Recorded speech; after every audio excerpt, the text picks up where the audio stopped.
suis Alice Corbet, chargée de recherche au CNRS, anthropologue, accueillie au LAM, le laboratoire Les Afriques dans le monde.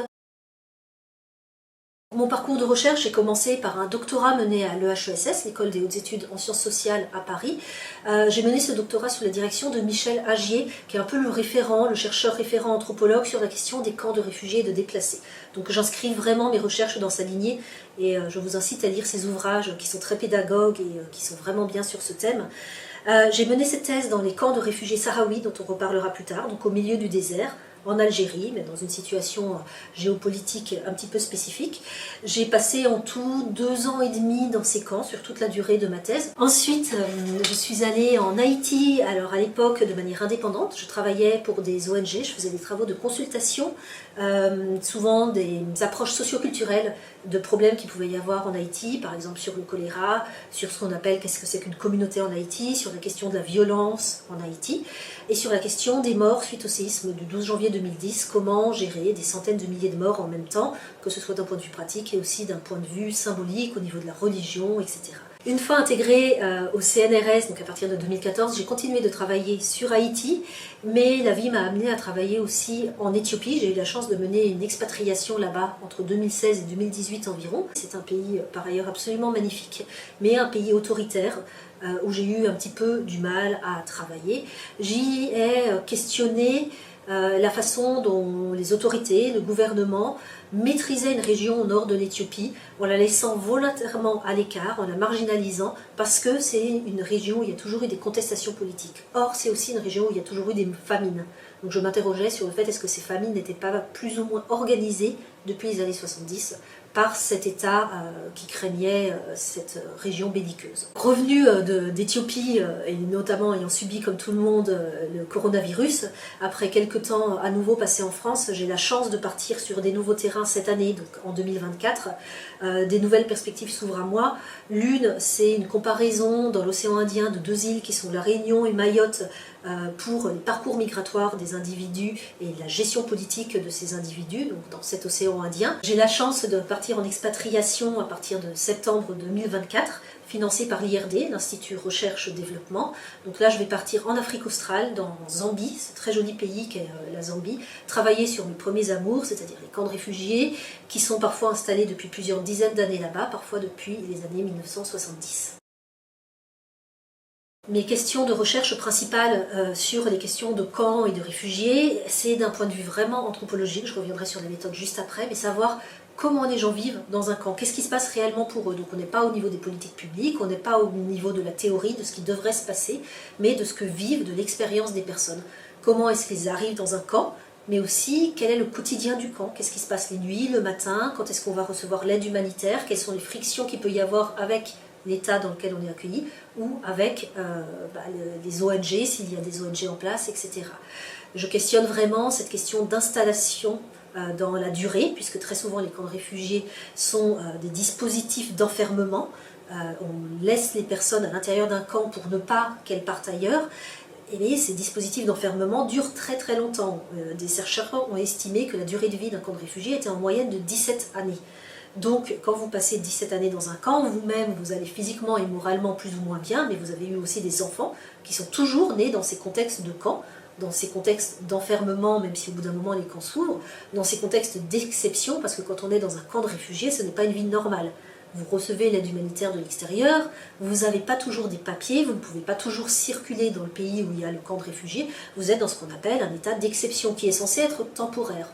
Sauf qu'encore une fois, si la moyenne de durée de vie d'un camp c'est 17 années, qu'est-ce qui se passe pour ces personnes qui sont installées très longtemps?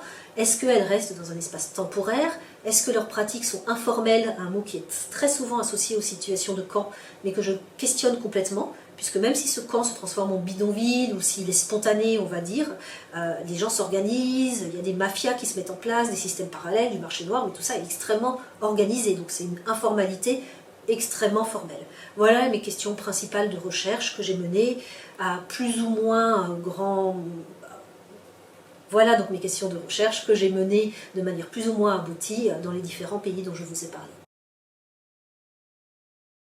La méthode que j'utilise, c'est une méthode d'anthropologie typique qui s'appelle l'observation participante. Alors l'observation participante, idéalement, c'est de vraiment rester avec les gens, vivre avec eux et participer comme eux. On parle parfois de participation observante. Quand on participe plus, c'est qu'on observe un peu, mais quand même, j'ai préféré l'observation participante qui demande cette étude longitudinale.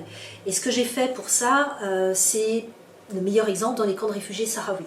Puisque j'y suis allée, j'étais très jeune à l'époque et j'ai été prise d'affection par une famille sahraoui, donc réfugiée au milieu du désert. Et ces personnes-là, au début, se demandaient un peu ce que je venais faire et au bout d'un moment, se sont dit, ben voilà, on a une personne avec nous, on va la traiter comme on traiterait une de nos filles. Et il s'avère que la famille dans laquelle j'ai été accueillie, qui m'a vraiment pris sous son aile, n'avait qu'une seule fille. Or, la répartition des tâches sexuées chez les Sahraouis, les filles font beaucoup de travaux. Donc, celle qui est devenue un petit peu ma sœur d'adoption était enchantée que j'arrive parce qu'elle m'a inclus dans ses affaires routinières, qui n'étaient pas toujours joyeuses, à faire le ménage, faire à manger, le rôle des filles, mais pour elle, ça allégeait sa tâche, et pour moi, ça m'a permis vraiment d'intégrer le quotidien d'une famille. Tout ça pour passer sur plusieurs années, un temps cumulé de 2 ans et demi. Donc, ça veut dire au début être complètement perdu, apprendre progressivement la langue, et puis savoir porter le voile, ce qui a été le cas dans les camps de réfugiés sahraouis, il fallait vraiment que je vive comme eux, avoir au bout d'un moment une carte de réfugié, puisque une des personnes de la famille était partie vivre en Mauritanie, donc on m'a donné sa carte de réfugié pour que je puisse aller chercher en son nom, mais en fait c'était un peu au mien, puisque la nourriture et l'aide humanitaire, il y a tout ça qui s'est mis en place avec une certaine acceptation dans la société. Alors, à nuancer, parce que forcément, si j'avais un gros problème de santé, s'il se passait quoi que ce soit, je suis française, on m'aurait rapatriée dans mon pays. Même si c'est très compliqué dans les camps de réfugiés sahraouis, il n'y a pas d'aéroport, etc. Il faut réussir à y rentrer et en sortir. Mais malgré tout, on a beau passer beaucoup de temps, on n'est jamais comme les autres. Il y a quand même une limite à cette démarche. Mais dans l'absolu, c'est celle que j'ai essayé de mener à bout et que j'ai réussi à mener dans les camps de réfugiés sahraouis. J'ai réussi à la mener en Haïti, puisque quand j'y suis arrivée, j'ai été accueillie chez les scouts d'Haïti, que je ne connaissais pas du tout, mais ça se passe beaucoup dans l'informalité, ce mot que je n'aime pas, mais qui est un peu spontané, rencontrer les personnes, etc. Puis d'un seul coup, quelqu'un dit, allez, viens dormir chez moi, j'ai une chambre que je te sous-loue, etc. Et c'est comme ça que j'ai pu vivre chez les Haïtiens, apprendre aussi le créole, commencer à connaître vraiment la ville en passant uniquement par les transports en commun locaux, marcher énormément, donner l'impression aux gens du quartier que j'étais plus franchement une étrangère, puisque les premières semaines, ils nous remarquent, et au bout d'un moment, c'est la personne étrangère, la française qui passe par là, etc. L'observation participante a été beaucoup plus difficile à mettre en place en Éthiopie, parce que c'est un pays autoritaire, donc j'avais des restrictions de déplacement, j'ai été beaucoup suivie par les espions, les personnes qui venaient me parler avaient peur de ce que je pouvais dire, ou d'être écoutée par un espion, etc. J'ai eu beaucoup de mal à apprendre la langue qui s'appelle l'amharique, et par ailleurs, dans la région où j'allais, qui s'appelle le Ouagemra, c'est une autre langue, le Hago, qui est parlé, et pour laquelle il n'existe pas de dictionnaire. Donc j'avais beaucoup trop d'entraves pour mener cette recherche, et ces entraves méthodologiques très logiquement ont donné lieu à des résultats assez mitigés, puisque les articles sont difficilement des articles anthropologiques, il n'y a pas eu l'accès au terrain idéal. J'espère refaire ça en Zambie, en apprenant à nouveau une nouvelle langue avec cette facilité qu'en Zambie quand même on parle pas mal l'anglais. Mon premier terrain, qui était mon terrain de thèse, était donc dans les camps de réfugiés sahraouis. Alors c'est des camps de réfugiés qui sont installés depuis les années 1975, voire même un petit peu avant. Ils sont issus du conflit du Sahara occidental. En gros, le Sahara occidental, qui est toute cette bande au sud du Maroc, était avant une colonie espagnole. Quand l'Espagne s'est retirée du territoire, le Maroc a décidé de l'envahir.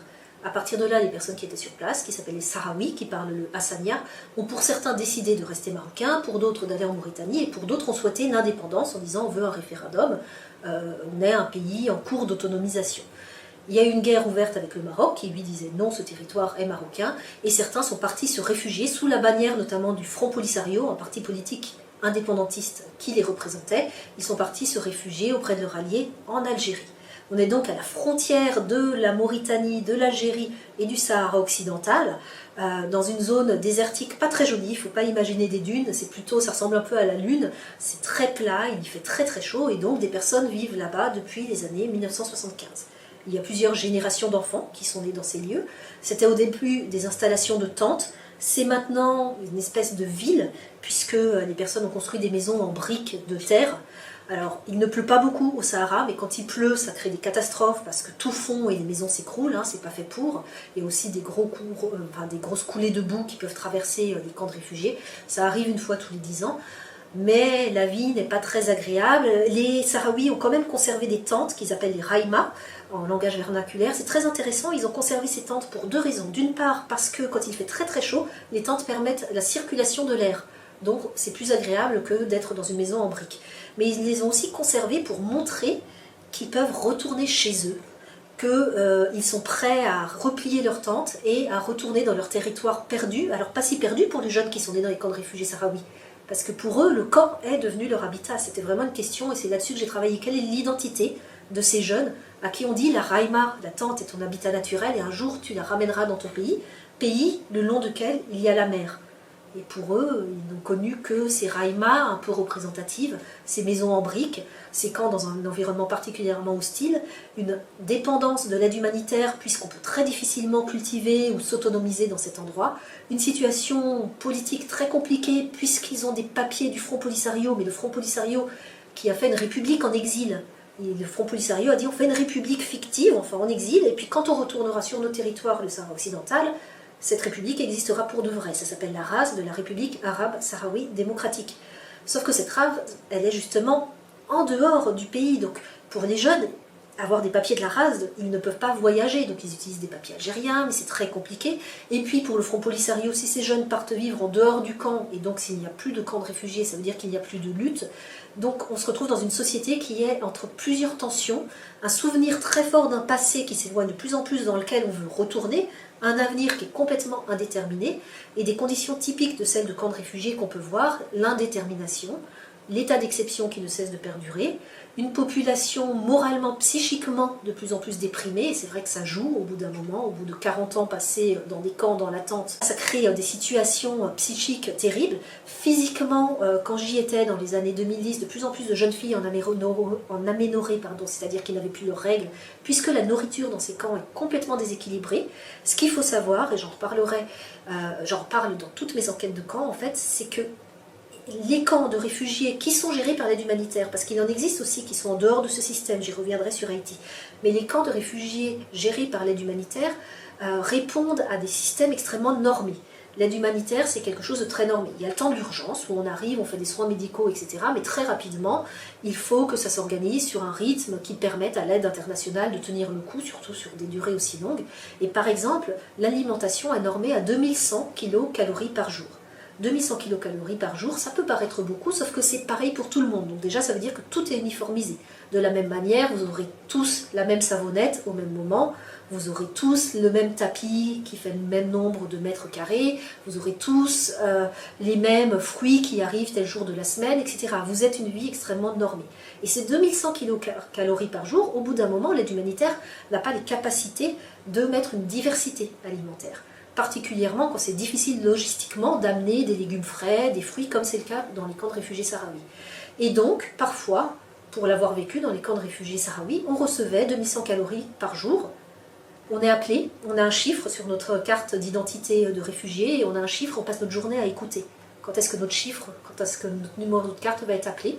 Donc on attend, on va chercher, et parfois c'est des 2100 kcal d'huile, pendant un jour, 2 jours, 3 jours, 4 jours. Souvent de l'huile d'olive qui venait d'Espagne, du fromage qui venait de Suisse, des lentilles aux OGM, c'était écrit comme tel, qui venaient des États-Unis.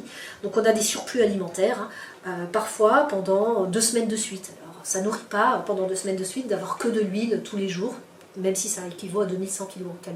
Donc à partir de là, les réfugiés font du troc, etc. Puis au bout d'un moment, il y a de la revente qui est censée être interdite, mais qui quand même se met en place pour avoir plus de diversité alimentaire. Encore une fois, cette uniformisation qui est tout à fait explicable, que ce soit pour des raisons financières, pour des raisons logistiques, pour des raisons de gérer des populations qui, dans les camps de réfugiés sahraouis, peuvent être assez grandes. Au début, il y avait 150 000 personnes, donc ça se comprend. Mais au bout d'un moment, cette uniformisation humaine, elle pose 2 questions. Un, celle de la durabilité, et elle, celle de l'éthique. Est-ce qu'il est éthique de laisser des personnes à des niveaux minimums de survie, parce que c'est comme tel, hein, une savonnette considérée pour tel temps, tant de calories pour tel temps, etc. Est-ce que c'est durable? Est-ce que c'est humainement éthique?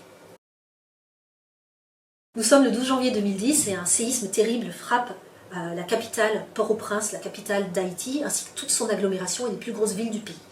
Plusieurs centaines de milliers de morts, on ne sait pas combien, en 40 secondes. Si je dis on ne sait pas combien, c'est qu'on ne sait pas combien de personnes vivent en Haïti. L'état civil est difficile à maintenir, mais on est quand même à des chiffres extrêmement conséquents. 2,5 à 3 millions de personnes qui ont perdu leur maison, ou qui se retrouvent à se déplacer, à aller dans des camps. Bref, une catastrophe qui a été très médiatisée. Énormément d'ONG qui arrivent, qui ont quand même bien fait le travail. Alors les ONG d'urgence, c'était essentiellement du médical, même si, n'oublions pas, les personnes premières qui cèdent dans une catastrophe majeure comme ça, c'est les Haïtiens eux-mêmes. Et ça, il faut quand même le redire, s'il y a eu des images de pillage qu'il y a pu avoir. En fait, vraiment, les personnes se sont extrêmement aidées. Les premières personnes à avoir déblayé les décombres pour essayer de retrouver des vivants, c'est les Haïtiens eux-mêmes. Les premières personnes à essayer de mettre en place des soupes populaires, etc., c'est les Haïtiens eux-mêmes. Ceci dit, les ONG sont arrivées très vite, médicales, pour aider, etc. Sauf que dans ce genre de catastrophe, le temps de l'urgence cesse rapidement. Puisque soit on est mort, pour caricaturer, soit on est blessé, mais si on ne vous a pas retrouvé au bout de 3 jours, vous allez mourir, soit vous êtes vivant, et dans ces cas-là, la vie doit continuer. Et donc les gens se remettent à travailler, à faire du troc, ou à vendre un petit peu ce qu'ils peuvent, à essayer de trouver un abri, etc.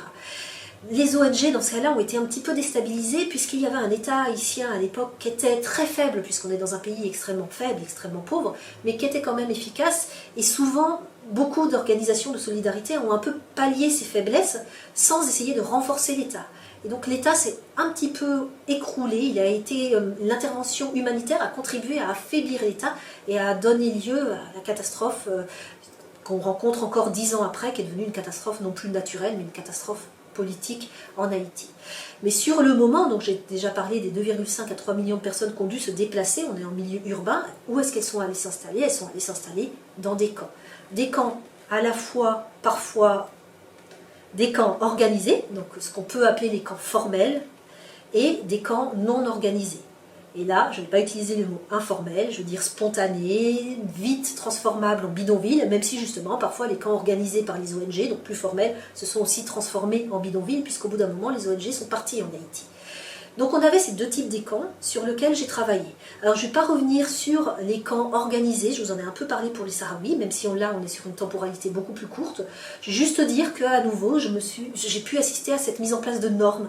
Par exemple, tout le monde a eu droit au même T-shelter, temporary shelter, qui faisait exactement le même nombre de mètres cubes, avec du bois qui venait du Venezuela, donc ça a contribué à déforester le Venezuela, pour des shelters qui n'ont pas tenu le coup aux premières pluies tropicales, donc ça a été beaucoup d'argent dépensé, pour une architecture qui ne correspondait pas à l'architecture attendue par les Haïtiens, il n'y avait pas de fenêtres, donc c'est un pays où il fait très chaud, tropical, il n'y avait pas d'auvent sur les toits, donc quand il pleuvait, l'eau rentrait à l'intérieur, et il n'y avait pas de porte dans ces shelters, de porte pour les esprits. C'est très important en Haïti d'avoir une porte d'entrée principale, et une porte plus cachée, plus intime, qui sert à deux choses, à la fois à faire circuler l'air, aussi le côté pratique pour les gens quand ils veulent se laver, etc., avoir un peu d'intimité, ils utilisent la porte derrière la maison, comme on a chez nous, mais aussi c'est aussi la porte des esprits, la porte des cérémonies, etc. Et cette deuxième porte n'était pas conçue dans les T-shelters, qui étaient donc tous normés, qui ont été envoyés massivement en Haïti à ce moment-là. Donc ça, c'est quelque chose que j'ai pu voir, cette normalisation de la vie finalement dans les camps qui ont été organisés par les ONG. Mais je me suis aussi intéressée à toutes ces personnes qui n'avaient pas la chance de rentrer dans un camp par une ONG, parce qu'elles n'étaient pas au bon endroit, parce qu'elles étaient trop nombreuses. Les ONG ont délimité des espaces, mais quand toutes les personnes qui étaient bien plus nombreuses, qui étaient en dehors, finalement, elles devaient s'organiser par elles-mêmes. Et là, c'était absolument passionnant de voir à la fois une immense précarité, donc des personnes qui avaient tout perdu, qui avant de tout perdre n'avaient pas grand-chose. Et quand on perd pas grand-chose, ça a plus d'impact que de perdre beaucoup quand on est déjà riche. Et à partir de là, ces personnes ont fait société. Et elles ont fait ville. Et leur bidonville, leur camp spontané, très vite, ont pris une forme très conscientisée, très organisée, avec des espaces de sanitaire, avec des espaces de vie partagée, avec des espaces de loisirs, chose qui est très important aussi pour la vie de tous les jours. Et finalement, ces personnes, ces déplacés, se sont beaucoup plus projetés dans l'avenir que ceux qui étaient dans des camps gérés par les ONG. Et alors, il y a eu le choléra en Haïti. Alors, bien entendu, dans ces cas-là, les camps qui n'étaient pas gérés par les ONG ont vraiment subi le choléra, parce que c'est une maladie qui se répand de manière vraiment facile, et là, ils ont beaucoup plus souffert. Il ne s'agit pas de les idéaliser, mais quand même de voir qu'il y a de l'organisation. Et dans un endroit que j'ai pu observer, qui est un endroit au nord de la capitale haïtienne, Port-au-Prince, les gens avaient de l'espace. On était sortis du milieu urbain, c'était avant un peu un désert, et ce désert a été envahi par plusieurs centaines de milliers de personnes. Et tout de suite, les gens ont dit « Ok, on ne va pas s'agglutiner les uns aux autres pour ne pas faire un bidonville sordide, on va faire des jardins ». Et en fait, d'un espace qui était vraiment un désert, ils ont réussi à créer des routes, à tirer de l'électricité, illégalement certes, mais à s'organiser, à mettre des endroits de loisirs, etc. Et à avoir des jardins, des plantations vivrières qui leur permettaient de vivre. Malheureusement, l'État haïtien n'a pas réussi à prendre le relais. Et aujourd'hui, cet endroit est devenu un bidonville très sordide où de plus en plus de personnes sont venues, donc les jardins ont été envahis et où les gangs se sont complètement implantés. Donc comme il n'y a pas eu de gestion au final, ça a tourné en une catastrophe, mais il y a vraiment une opportunité de créer un nouveau quartier. Et surtout, la vie de conquérants des personnes qui sont allées s'installer dans ce nouveau Far West était une vie pensée, réfléchie et qui avait beaucoup de bon sens. Et un bon sens qui manque parfois quand on voit les vies qui ne peuvent pas prendre leurs propres décisions, en fait, qui sont les vies gérées par des personnes extérieures, qui est ce fameux dispositif humanitaire dont parle beaucoup Michel Agier, dont je parlais en ouverture de cet exposé, ce dispositif humanitaire qui pense les choses pour les autres, qui est sans doute très bien organisé, mais qui au bout d'un moment déshumanise la gestion du quotidien et oublie que ces endroits, pour la plupart, s'installent. Aujourd'hui, que ce soit les camps formels ou les camps non organisés en Haïti, tous sont encore en place, sauf que comme les ONG sont partis, tous se ressemblent et finalement ceux qui s'en sortent mieux, c'est peut-être ceux qui se sont organisés par eux-mêmes dès le début. Le cas éthiopien, j'ai déjà raconté, donc c'est dans une région au nord de l'Éthiopie, qui est une région en très haute altitude. On est dans les montagnes, comme ça a été beaucoup déforesté, la vie est vraiment rude. Les gens, qui sont pour la plupart des paysans, ont beaucoup de mal à cultiver la terre, parfois même, j'ai pris des photographies impressionnantes où ils cultivent des champs de pierres en espérant que la pluie tombe et qu'entre les pierres, on puisse pousser un petit peu de l'alimentation. On est donc dans une zone qui, à la base, est très compliquée et qui, en plus, depuis les années 70, est une zone de guérilla. C'est là où il y avait les grandes famines, dans les années 70-80, qui a donné lieu à des déportations forcées de population par les chefs d'État éthiopiens à l'époque. Je ne vais pas revenir là-dessus, mais c'est déjà une zone où l'appauvrissement des personnes et les tentations humanitaires de certaines ONG pour aider ces personnes ont été complètement manipulées par l'État pour faire des déportations forcées de population. Et donc je suis retournée sur ces territoires en 2016-2017 pour voir ce qui s'y passait, et ce que j'ai vu, c'est que finalement les personnes sont toujours aussi pauvres, et il y a toujours les mêmes ONG qui depuis 30-40 ans essayent de mettre en place les mêmes programmes, et ça ne marche pas. Pourquoi ça ne marche pas? Parce qu'encore une fois, on est dans un contexte climatique extrêmement compliqué. Ça ne marche pas aussi parce que parfois les ONG revenaient faire les mêmes projets, mais ça ne passait pas autant du développement, et c'est aussi compliqué de faire du développement parce que tous les acteurs changeaient, etc. Et ça ne marche pas parce que l'État éthiopien n'aime pas cette région, qui est une région qui a toujours été révoltée, contestataire, qui est une région où quand j'y étais dans les années 2016-2017, je voyais passer beaucoup d'armes, et c'est par là que les armes du Tigray sont arrivées. Il y a eu la révolte juste après du Tigray, donc une guerre entre le Tigray, cette région au nord de l'Éthiopie, et le pouvoir central, donc tout circulait par là. À partir de là, il y avait un isolement volontaire du Ouagemra, par l'État. D'ailleurs, il n'y avait pas de route, tout simplement. C'est un endroit qui était très difficile à accéder. Ce qui est compliqué pour l'Éthiopie, outre les problèmes de la langue, il y a les problèmes des autorités qui vraiment essayent de gérer le travail des étrangers, m'ont repéré extrêmement vite, donc j'étais limitée dans mes déplacements, les gens avaient peur de me parler, etc. Mais en plus de ça, c'est qu'il y a des choses qu'il ne faut pas dire en Éthiopie. Et les ONG le savent, et ça, j'ai questionné cela. À quelle mesure une ONG peut travailler sur place quand son travail cautionne un État qui est mauvais pour sa population? Je m'explique, les ONG travaillaient parfois pour l'État éthiopien, mais faisaient du travail que l'État éthiopien était censé faire. Et dans quelle mesure ce n'est pas cautionné le fait que cet État éthiopien ne fasse pas ce travail? Il y avait aussi des ONG, et c'est très courant en Éthiopie, mais c'était d'autant plus visible au Ouagemra, qui établissaient deux rapports. Un rapport disant la vérité, et un rapport disant ce qu'attendait l'État éthiopien. Dans le rapport disant la vérité, on parlait de choléra, parce qu'il y avait du choléra. Dans le rapport pour l'État éthiopien, on parlait de diarrhée aiguë. Dans le rapport que j'ai pu avoir en main des ONG, on parlait de famine, parce qu'effectivement, il y a eu des sécheresses énormes, notamment dans l'Afrique de l'Est, dans les années 2015-2016, il y a vraiment des phénomènes de famine qui ont été très documentés, et où les ONG alimentaires voyaient des enfants et même des adultes mourir de faim. Dans le rapport pour l'État, on parlait de faim aiguë, de problèmes de semences, etc. Donc ce travail a été assez difficile, mais il m'a permis de questionner vraiment, non pas trop des côtés de camp, parce qu'il n'y avait pas vraiment de situation de camp ici, mais la question de l'humanitaire, et au bout d'un moment, faut-il rester et cautionner ou partir, mais quitte à ce que des personnes meurent, parce que notamment les ONG humanitaires sous-tendaient à bout de bras l'alimentation de plusieurs dizaines de milliers de personnes. la chance de partir dans quelques mois vivre en Zambie.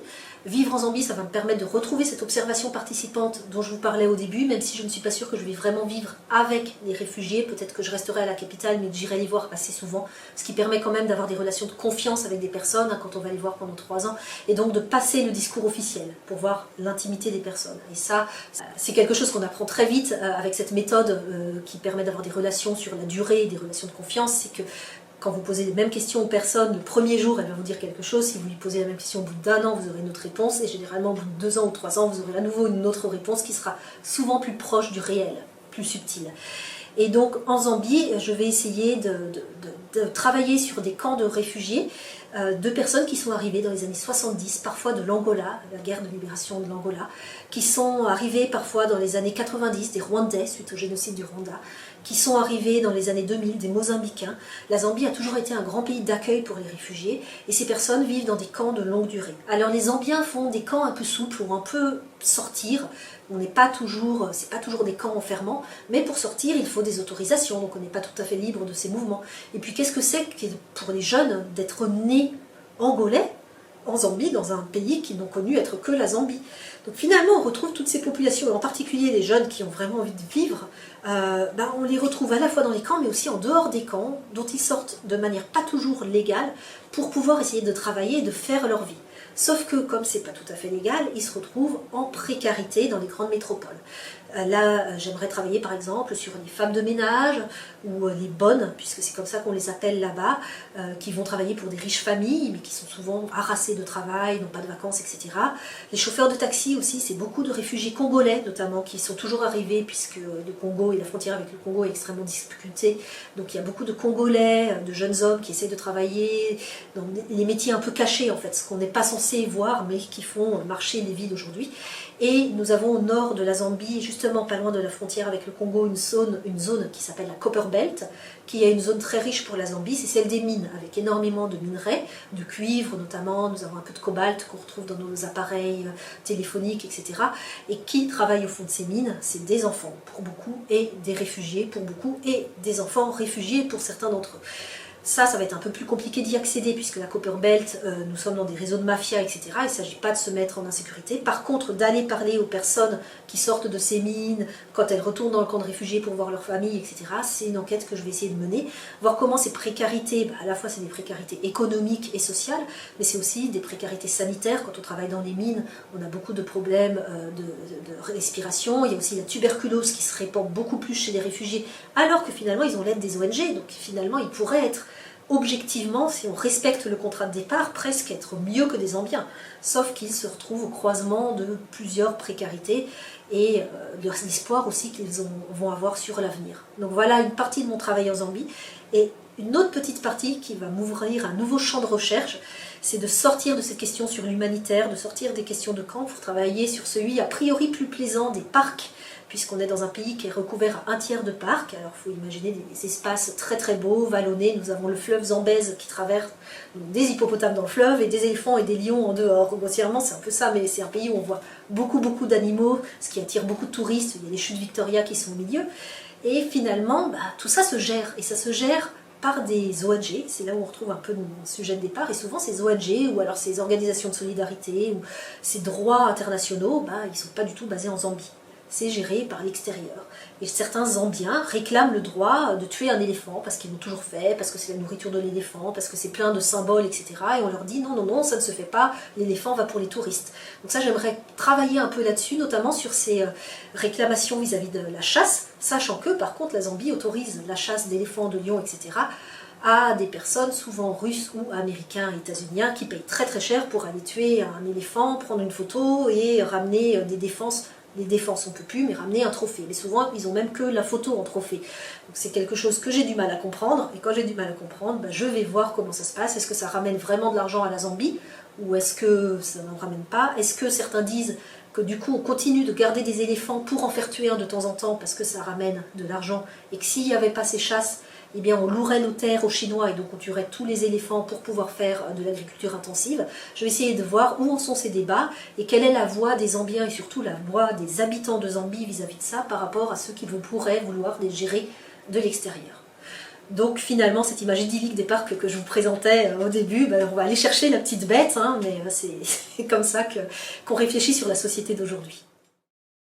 Avec mon collègue Anthony Goro-Ponceau, on a obtenu un financement nous permettant de mettre en place une recherche sur Mayotte et la Réunion, sur les questions des migrations dans l'ère océano-indien, où on voit que ces migrations sont gérées de manière très différentielle. Encore une fois, un peu comme les camps où je parlais d'espaces d'exception, là on est encore dans l'exceptionnalité, on ne gère pas les migrations comme on les gère en métropole française.